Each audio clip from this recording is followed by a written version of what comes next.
I received a phone call from a young lady out of New York.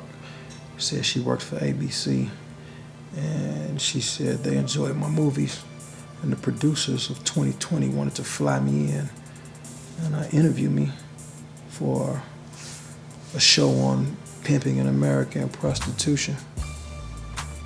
At the time, I was a little nervous about it, so I gave Bishop Don Magic One a call, and I asked him what did he think about it. Of course, he was positive and said, you know, Maroy, you should do it, you know? That's good exposure.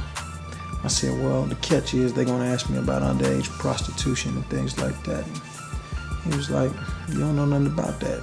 You gotta promote your movies. I thought about it and I was like, all right, cool. So they flew me to New York, took me around, toured me through ABC. They rented out the entire 4040 club for me, Jay-Z's Club 4040 there, and rented out the whole club just to interview me. You know, I was flattered to say the least. Here's just one story. Last year, we are told, an average pimp in New Jersey was convicted, and the case revealed that with just 8 prostitutes in his service, he was taking in nearly $2 million a year.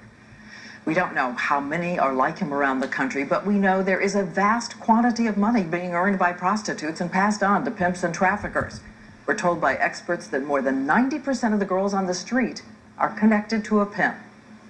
So we set out to learn more about the complex relationship of fear and dependence that keeps women earning money for these bosses by selling sex.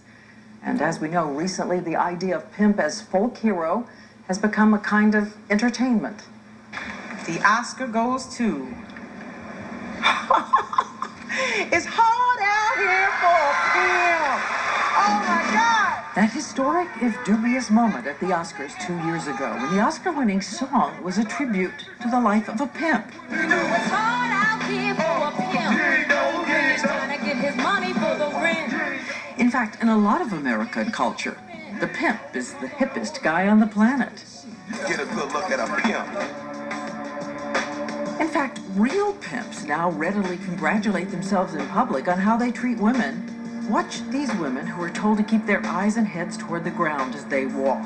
The footage is from a documentary by filmmaker Michael Maroy. It makes other guys say, oh man, I'm so impressed that this dude could have 3 chicks look down at the floor and follow him around all night. I mean, the average guy can't even get his wife to go make a sandwich for him when he gets off work.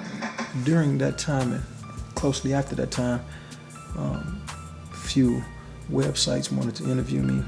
You know, a couple of radio stations did interviews with me. A couple magazines interviewed me about my movies. And Pimp Ken came to me and he wanted me to host his DVD with Pimp C, The Best of Both Worlds. And it was at that point where I was like, wow.